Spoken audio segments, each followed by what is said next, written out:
राहुल गांधी को 2 साल की सजा। सुप्रीम कोर्ट में क्या होगी अगली दलील? अब क्या होगा आगे? नमस्कार, आप देख रहे हैं सिटी वेब न्यूज। कांग्रेस नेता राहुल गांधी ने मानहानि के मामले में सूरत की अदालत से मिले 2 साल की सजा के खिलाफ शनिवार को सुप्रीम कोर्ट में याचिका दायर की है। इसके पहले इस सजा के खिलाफ दायर याचिका को गुजरात हाई कोर्ट ने खारिज कर दी है। 2 साल की सजा मिलने के बाद राहुल की संसद सदस्यता चली गई थी। ऐसे में अब सवाल उठता है कि क्या अब सुप्रीम कोर्ट से राहुल गांधी को राहत मिलेगी? अपनी याचिका में राहुल गांधी ने क्या क्या दलीलें दी हैं, क्या होगा आगे, चलिए समझते हैं। उससे पहले पूरा मामला जान लेते हैं। दरअसल 2019 में मोदी उपनाम को लेकर की गई टिप्पणी के मामले में मार्च 23 तारीख को सूरत की सीजेएम कोर्ट ने राहुल गांधी को 2 साल की सजा सुनाई थी। हालांकि कोर्ट ने फैसले पर अमल के लिए 30 दिन की मोहलत भी दी थी। 2019 लोकसभा चुनाव के दौरान कर्नाटक के कोलार के एक रैली में राहुल गांधी ने कहा था, कैसे सभी चोरों का उपनाम मोदी है। इसी को लेकर भाजपा विधायक और गुजरात के पूर्व मंत्री पूर्णेश मोदी ने राहुल गांधी के खिलाफ मानहानि का मामला दर्ज कराया था। राहुल गांधी के खिलाफ आईपीसी की धारा 499, 500 मानहानि के तहत मामला दर्ज किया गया था। 23 मार्च को निचली अदालत ने राहुल गांधी को दोषी ठहराते हुए 2 साल की सजा सुनाई थी। इसके अगले दिन राहुल गांधी की लोकसभा सदस्यता चली गई थी। राहुल गांधी को अपना सरकारी घर भी खाली करना पड़ा था। निचली अदालत के इस फैसले के खिलाफ 2 अप्रैल को राहुल गांधी ने हाई कोर्ट में याचिका दायर की थी। जस्टिस प्रचक ने मई में राहुल गांधी की याचिका पर सुनवाई करते हुए उन्हें अंतरिम राहत देने से इनकार कर दिया था। पिछले दिनों हाई कोर्ट ने भी इस मामले में फैसला सुनाया और राहुल की याचिका खारिज कर दी। कोर्ट ने राहुल की निंदा भी की। न्यायमूर्ति हेमचंद प्रचक ने कहा कि राहुल गांधी के खिलाफ कम से कम 10 आपराधिक मामले लंबित हैं। मौजूदा केस के बाद भी उनके खिलाफ कुछ और केस भी दर्ज हुए। ऐसा ही एक मामला वीर सावरकर के पोते ने दायर किया है। न्यायमूर्ति ने आगे कहा कि दोष सिद्धि से कोई अन्याय नहीं होगा। दोष सिद्धि न्याय संगत व उचित है। पहले दिए गए आदेश में हस्तक्षेप करने की कोई आवश्यकता नहीं है, इसलिए आवेदन खारिज किया जाता है। अब चलिए जानते हैं राहुल गांधी ने सुप्रीम कोर्ट में क्या क्या दलीलें दी हैं। पहली दलील राहुल गांधी ने दी है, मोदी एक अपरिभाषित अनाकार समूह।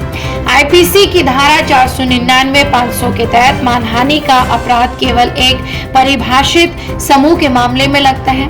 मोदी एक अपरिभाषित अनाकार समूह है जिसमें लगभग 13 करोड़ लोग देश के विभिन्न हिस्सों में रहते हैं और विभिन्न समुदाय से संबंधित है।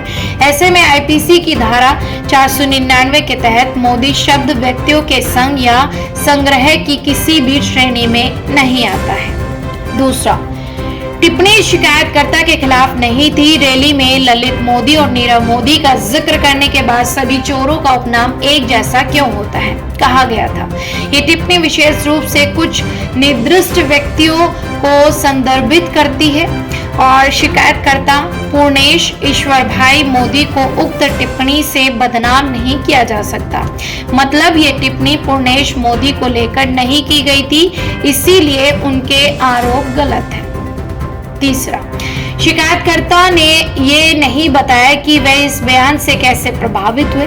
शिकायतकर्ता के पास केवल गुजरात का मोदी उपनाम है जिसने न तो दिखाया गया है और न ही किसी विशिष्ट या व्यक्तिगत अर्थ में पूर्वग्रहग्रस्त या क्षतिग्रस्त होने का आरोप लगाया है। तीसरा, शिकायतकर्ता ने स्वीकार किया है कि वह मोड़ वनिका समाज से आता है। ये शब्द मोदी के साथ विनिमय नहीं है और मोदी उपनाम विभिन्न जातियों में मौजूद है।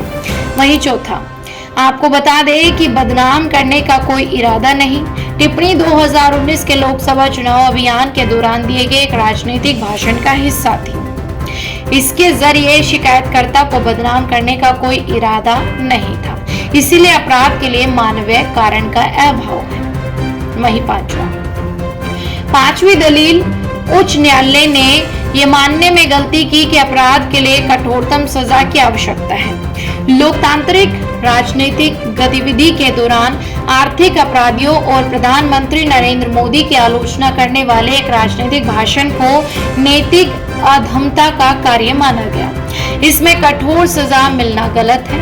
राजनीतिक अभियान के बीच में खुलकर बोलने की आजादी होनी चाहिए। अगर ऐसा नहीं होता तो लोकतंत्र के लिए खतरा होगा। वहीं छठी अपील, अपराध में कोई नैतिक अधमता शामिल नहीं। अपराध में कोई नैतिक अधमता शामिल नहीं है। शब्द नैतिक अधमता प्रथम दृष्टया ऐसे अपराध पर लागू नहीं हो सकता जहां विधायिका ने केवल 2 साल की अधिकतम सजा की प्रावधान करना उचित समझा।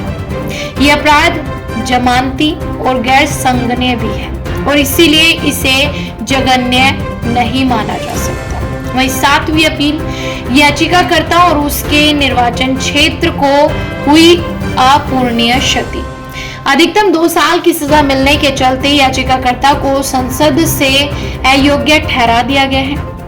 वायनाड लोकसभा क्षेत्र में करीब 4.5 लाख से अधिक वोटों याचिकाकर्ता ने जीत हासिल की है। ऐसे में इस फैसले से जनता को भी नुकसान हुआ है। 2 साल की सजा मिलने से अगले 8 सालों तक याचिकाकर्ता चुनाव भी नहीं लड़ सकेगा। इससे प्रमुख विपक्षी आवाज को रोका जाएगा। वहीं 8वीं दलील, उच्च न्यायालय ने दोष सिद्धि पर रोक लगाने के लिए बुनियादी मानदंडों की अनदेखी की।